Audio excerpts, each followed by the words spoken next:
She's always winging it. Hey, and welcome to Moko Says Create. Creating is hard. Get inspired and learn with us. I'm your host, Monica Maldonado, and I'm joined with... Corey Willis. She changed it on me. I'm sorry. Yeah, I'm joined with my co-host, Corey Willis. That's me, the co-host. The co-host. Yep. How are you, Corey Willis? I am doing just dandy. I had a great night's sleep, and I am just ready and pumped to talk all about the topic we're going to talk about. What is the topic today? The topic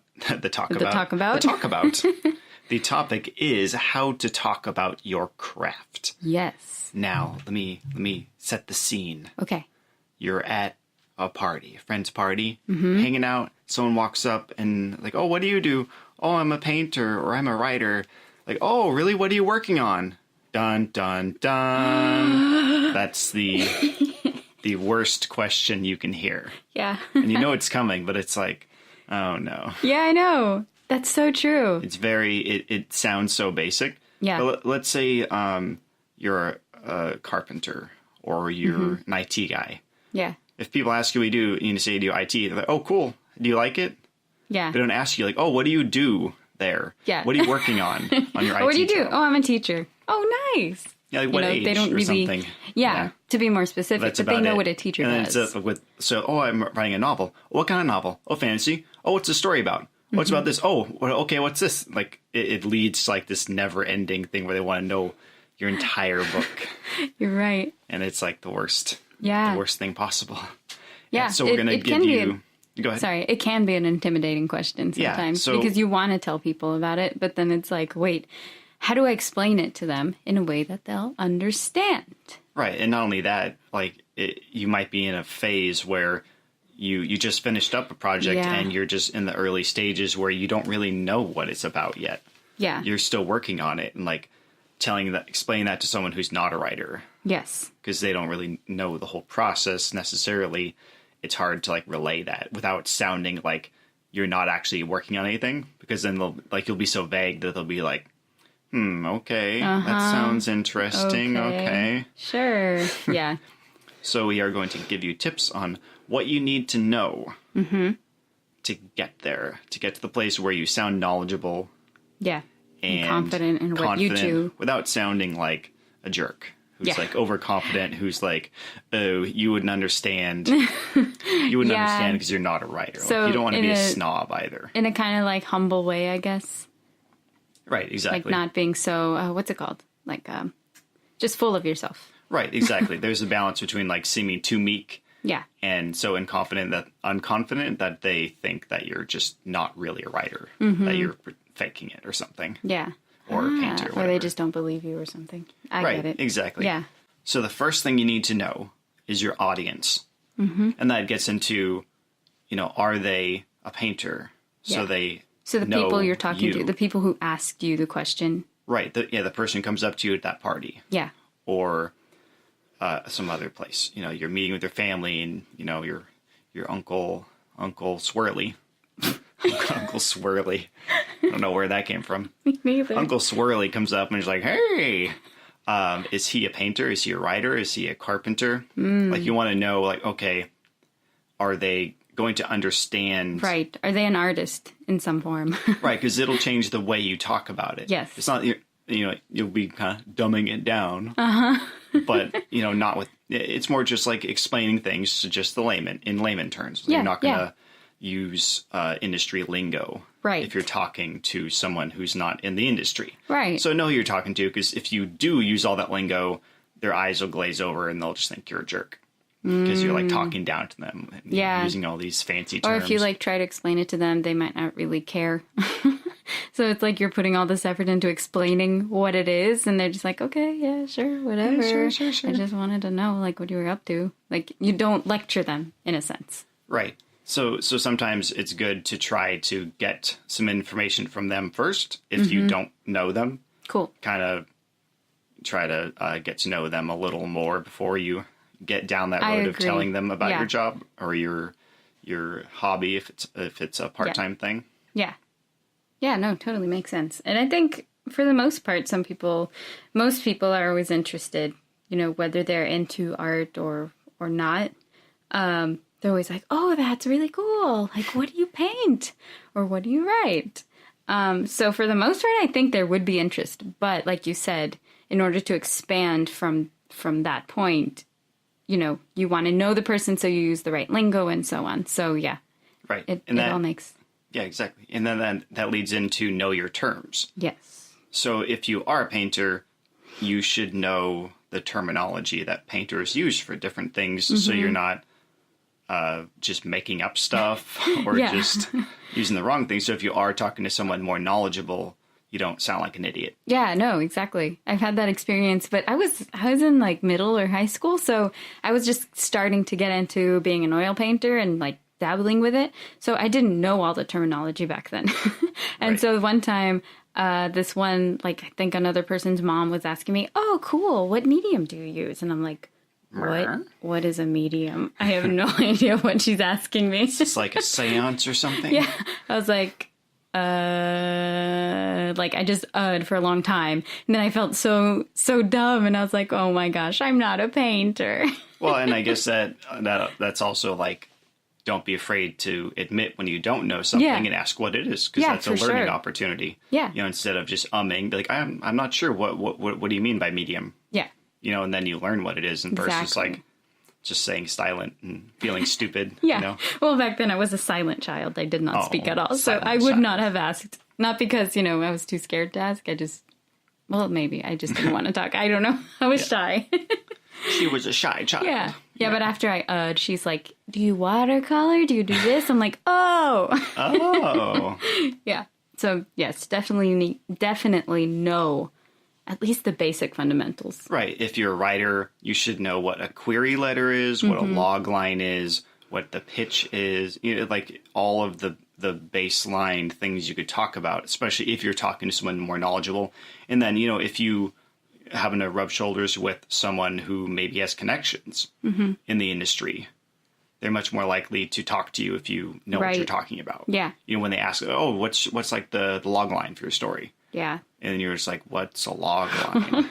No, yeah. This is definitely helpful for networking too. Just right, exactly. Expands past just dealing with the awkward conversations, but it's both. Yeah. I mean, for me, I fear, at least for me, I fear talking to the average person about my story more than someone who's knowledgeable, because they get it. Yeah. And they understand the struggle and everything going on with it. So there's less pressure because like they get it.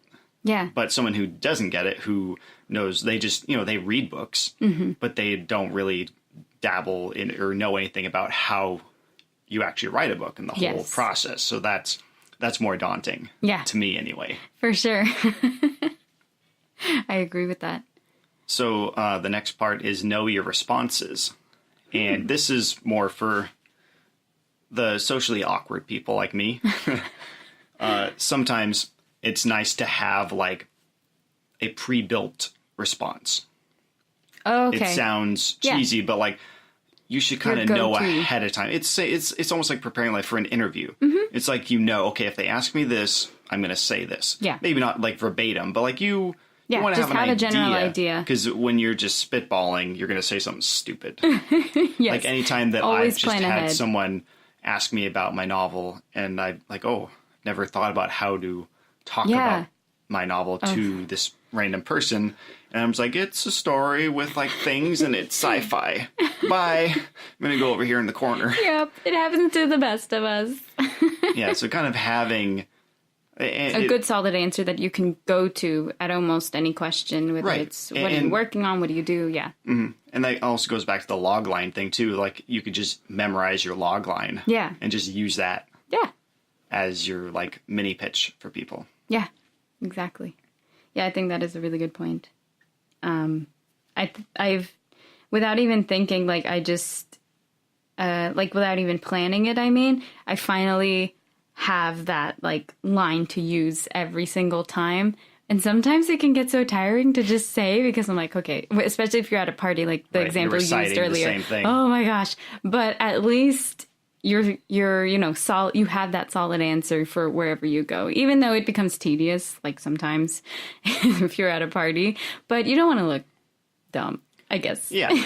Well, and so like this is funny. This actually leads into the response I came up with for whenever someone asks when we're getting married. Oh, yeah. My answer is always on Tuesday. Tuesday. So I just have this answer I give that is just it throws them through a loop. Like, wait, what, Tuesday? Like, no. Yeah, no, it's definitely But it's the best the same sort answer. of thing. Like, you need this thing you just throw out there. Yeah. To either, like, you can have different goals with your answer. It can be to veer the conversation away from your writing or focus on a different aspect of your writing. Focus less on your specific story. Yeah. I think this is what I do now is I try to focus on not what I'm working on, but how I write and what I like to write about. Like, I like to make stories that pull you in emotionally and also make you look at the world differently in a creepy I like setting. that. Or, something more like big picture and not specific to like, this is the thing I'm working on right now. Yes. So you kind of give That's them, cool. and same with like painting. Like, explain how you would do that. Yeah, no, that definitely like interests them. I guess going back to one of our other episodes, you're hooking them in by saying your process, like the process you use, instead of just like, oh, I'm an oil painter. You could say, oh, I'm a painter, but I paint on wood panels sometimes. So I have to like buy the wood from the hardware store and I do this or something. And I feel like that may interest them. It's like, oh, that's cool. I want to know how you do this rather than just, I'm an oil painter, blah, blah, blah, blah, blah. But yeah, I guess with me, I've had a difficult time sometimes explaining what I paint because I wanted to say this earlier. It's like with certain people, if you say abstract, like some people call my painting abstract. Like that's the only way they can define my painting is, oh, wow, very abstract. And in my head, I'm like, okay, abstract is just something that is, It's to them overused, yeah. Yeah, to them, it's just something that's not Thomas Kincaid. Right. Everything outside of Thomas Kincaid is abstract. Right. And so dealing with that sometimes, if somebody tells me that, I will just, personally steer the conversation because it's like, okay, yeah, we're not going to get anywhere. So then that's what comes to my mind when we talk about steering the conversation. It's like, okay, goodbye. Let's change the subject. That's what I'm thinking. Yeah, and like we were saying, changing the subject to more of like a procedure about like how you work. Exactly. Yeah. Can be I think that would be a good, about. that is a good solution that I haven't really used at all. I never thought of until this discussion. You can put it in your pocket. I'll put it in my little artist pocket. Yes.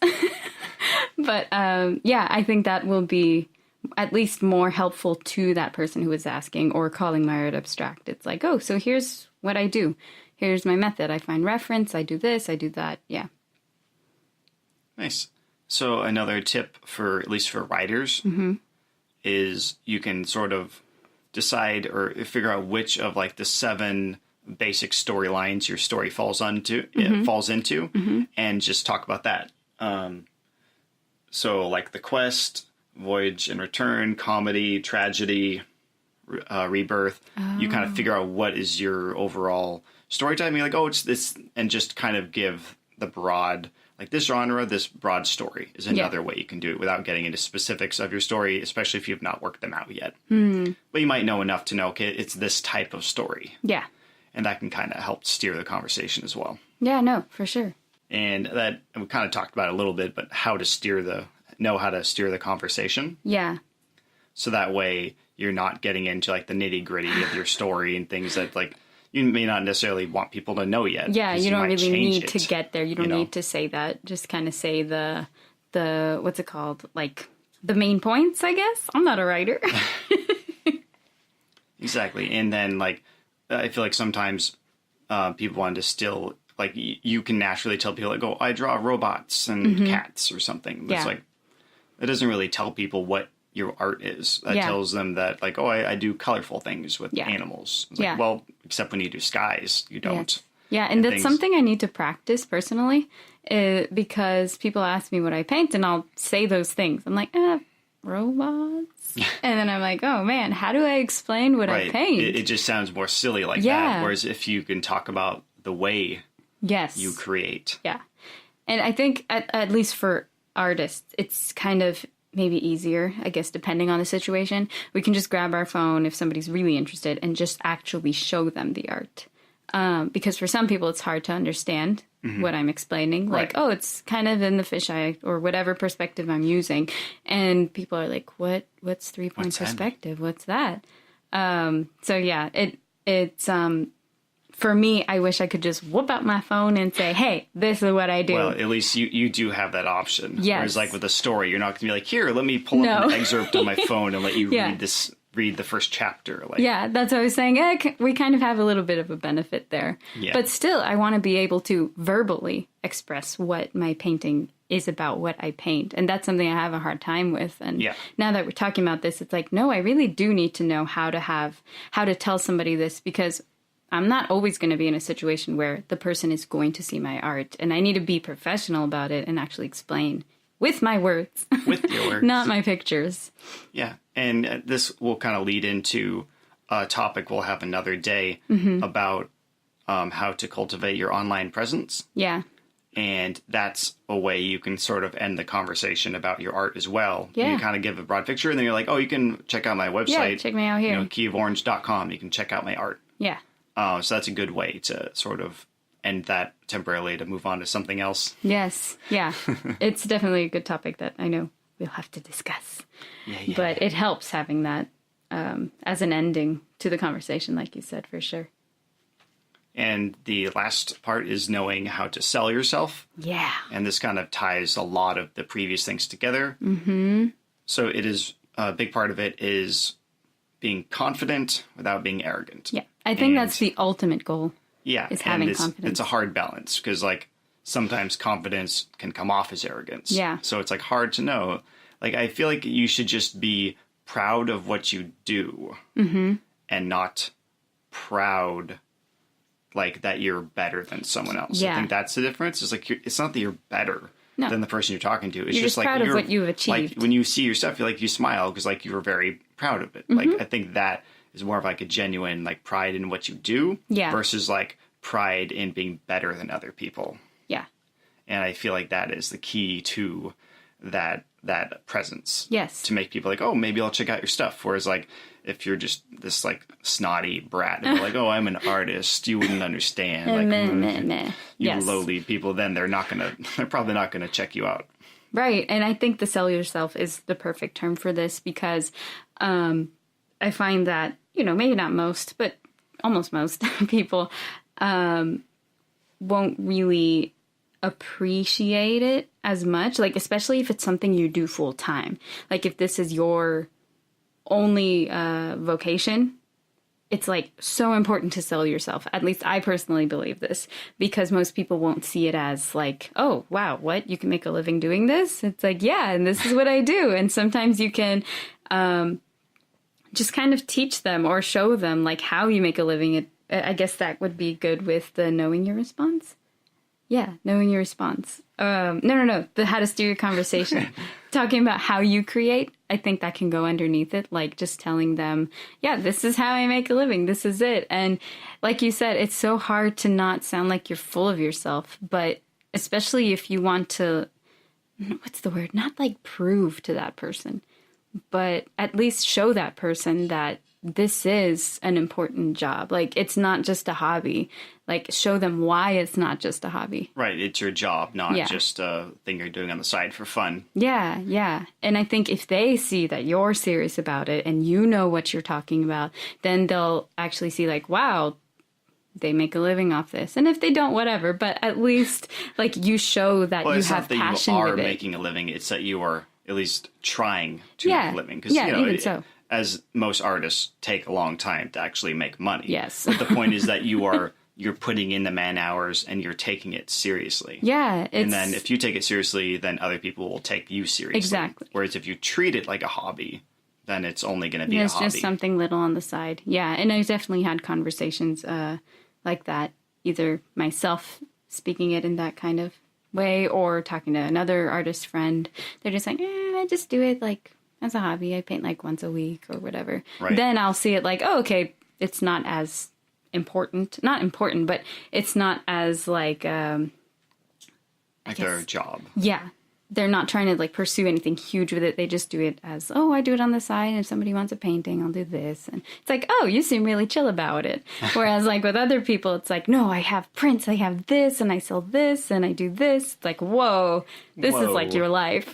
You know what I mean? Mm-hmm. So another way that you can help not come off so snobby is to share in the glory. Oh. And that's by, you know, I wouldn't be able to do this without, significant other, family member, brother, sister who gives you encouragement. It doesn't hurt to mention people like, oh yeah, I do this and I really find a lot of inspiration from this. Like this really brings a lot of joy and inspiration to me, and I wouldn't be able to do it without them. Share in the glory a little bit, and that makes you seem a little more genuine. Yeah, less for jerky. sure. Because that's so true. I mean, nobody gets there on their own. They've had inspiration from someone, either, they know in their life or somebody, that they look up to. Right, exactly. So that's a very good point. I like that. Thank you. Yes. So to recap, you need to know your audience, know your terms, know your responses, know how to steer the conversation, and know how to sell yourself. Perfect. So if you know all of those things, then you will have no more awkwardness at parties. You will just jump in there with your Pat's Blue ribbon and you'll be just hanging out and everyone will think you're just the coolest creator in town. Oh, yeah. These are definitely things I'm going to start practicing myself because I'm not super great at conversing in general, but like mainly conversing about what I do because it's so hard. It's not something that everybody does. So yeah, I can't wait to practice this myself. Yeah, I mean, most of the topics we choose, it's not because we're an expert. Right. We're experts.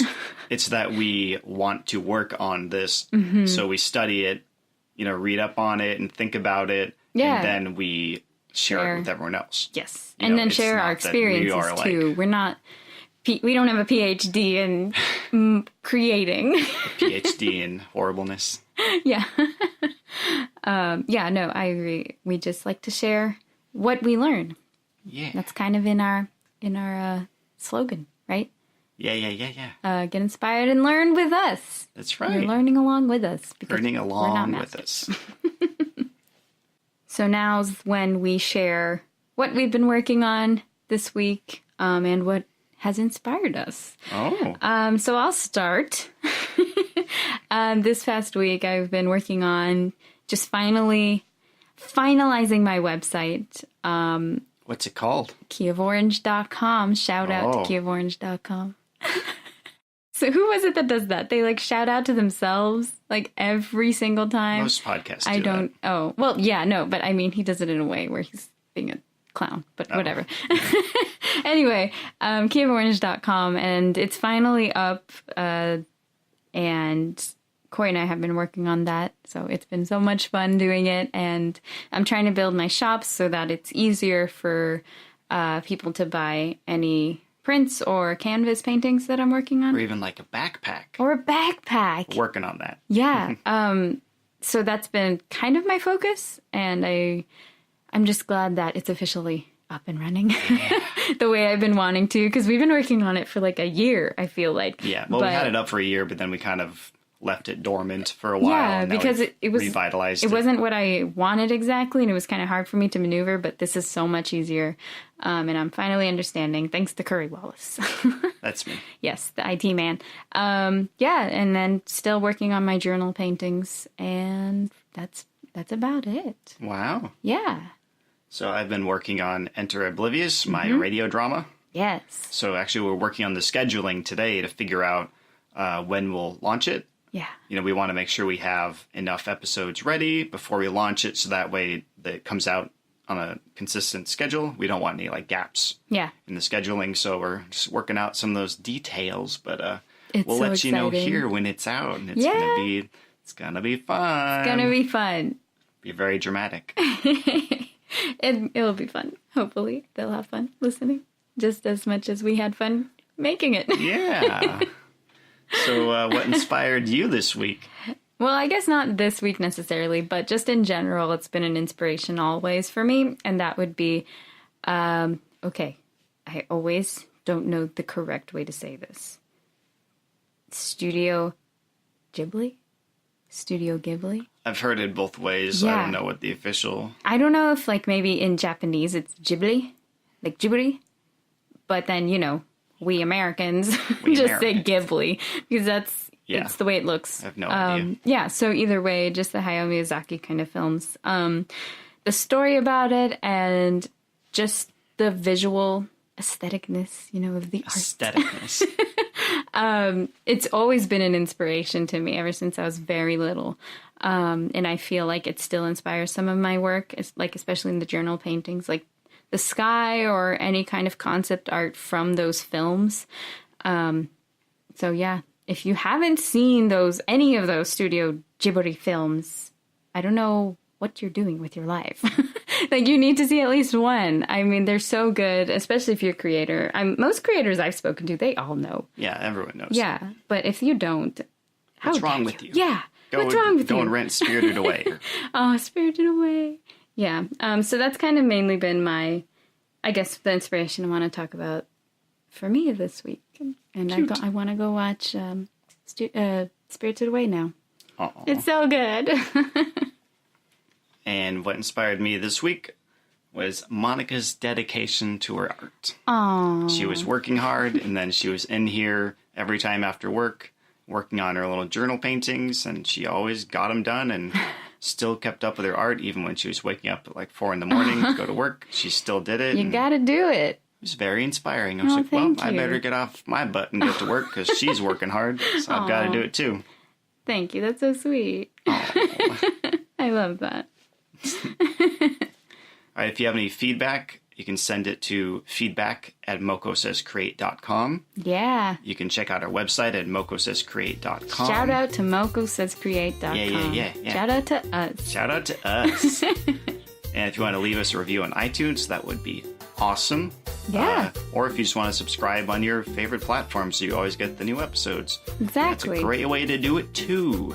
It is a great way to do it. Yeah. And yeah, thank you again for listening. And until next time, Moko says create.